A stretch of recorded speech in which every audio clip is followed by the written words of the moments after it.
Olá! Hoje a gente vai mergulhar numa mudança, nossa, monumental, na forma como um país inteiro pensa o bem-estar social. Vamos desconstruir a Política Nacional de Assistência Social do Brasil, a famosa PNAS de 2004. Um plano que basicamente tentou virar a chave da ajuda social, tirando ela do campo da caridade e colocando no campo do direito. Bom, vamos começar com a pergunta que está no centro de tudo e que o Brasil teve que encarar de frente.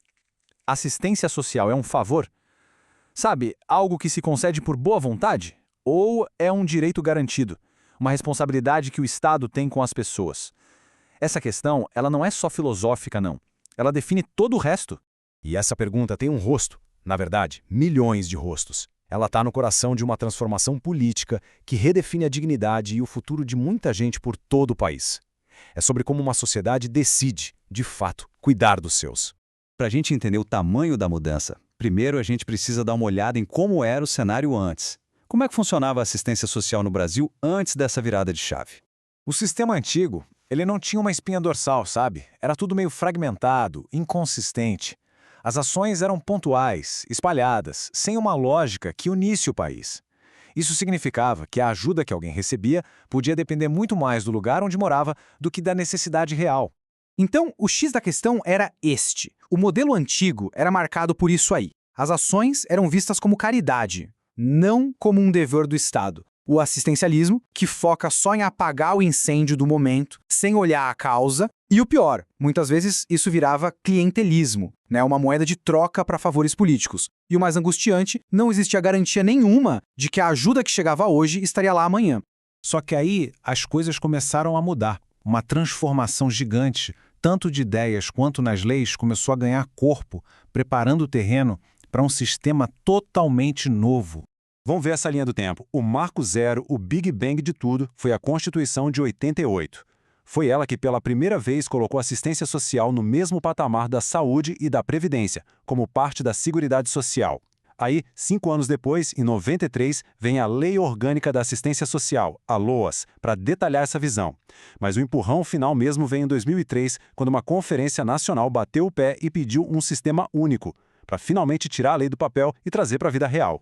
E essa frase resume perfeitamente a nova filosofia. Ela vem lá da Constituição e da LOAS e é a pedra fundamental de tudo. Ela simplesmente inverte a lógica antiga. A responsabilidade agora é oficial, é do Estado. A pessoa não está mais pedindo um favor, está exigindo um direito. Muda tudo. Agora, ter um direito na lei é uma coisa, fazer ele acontecer na prática é outra, bem diferente. Para isso, era preciso um plano, um verdadeiro mapa do caminho.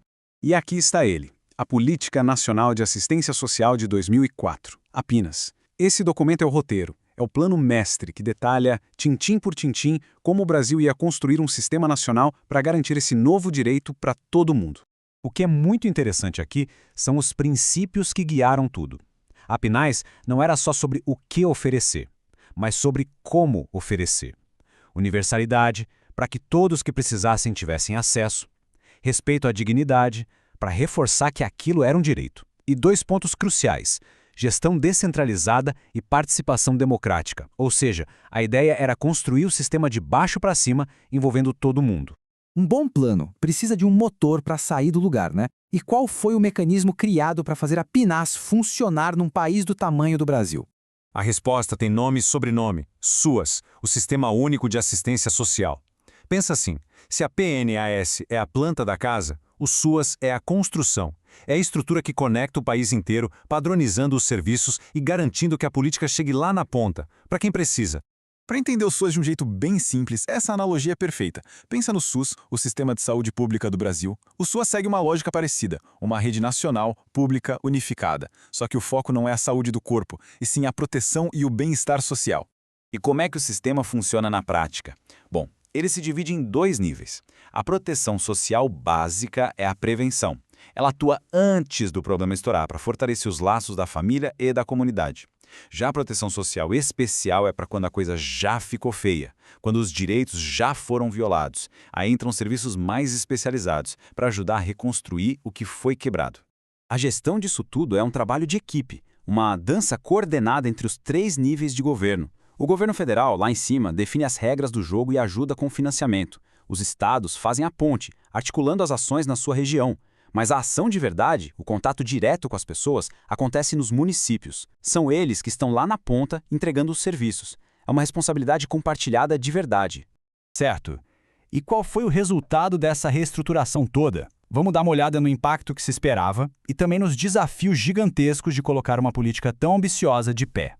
No fim do dia, o grande objetivo era esse aqui: uma mudança de mentalidade na relação entre o cidadão e o Estado. Sair daquela posição de quem apenas recebe um favor, passivamente, para a posição de quem conhece e exerce seus direitos. É uma transformação que vai muito além do material. É sobre empoderamento, sobre cidadania. Claro, o caminho não foi um passeio no parque. O próprio documento da PNAS já apontava os desafios enormes. Como capacitar milhares de profissionais pelo Brasil afora? Como garantir que a participação das pessoas nos conselhos fosse para valer e não só para inglês ver? Como criar sistemas para monitorar tudo isso? E a pergunta de $1 milhão: como garantir que o dinheiro para tudo isso nunca faltasse?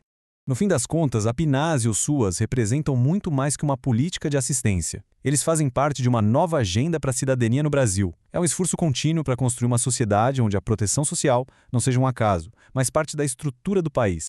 E tudo isso nos deixa com uma pergunta final para refletir. O caso brasileiro mostra a complexidade que é sair da intenção e ir para a ação. Então, o que é preciso de verdade para transformar uma lei bonita, um plano bem desenhado, numa mudança real e duradoura na vida das pessoas? A busca por essa resposta, esse é o desafio constante de qualquer política pública no mundo.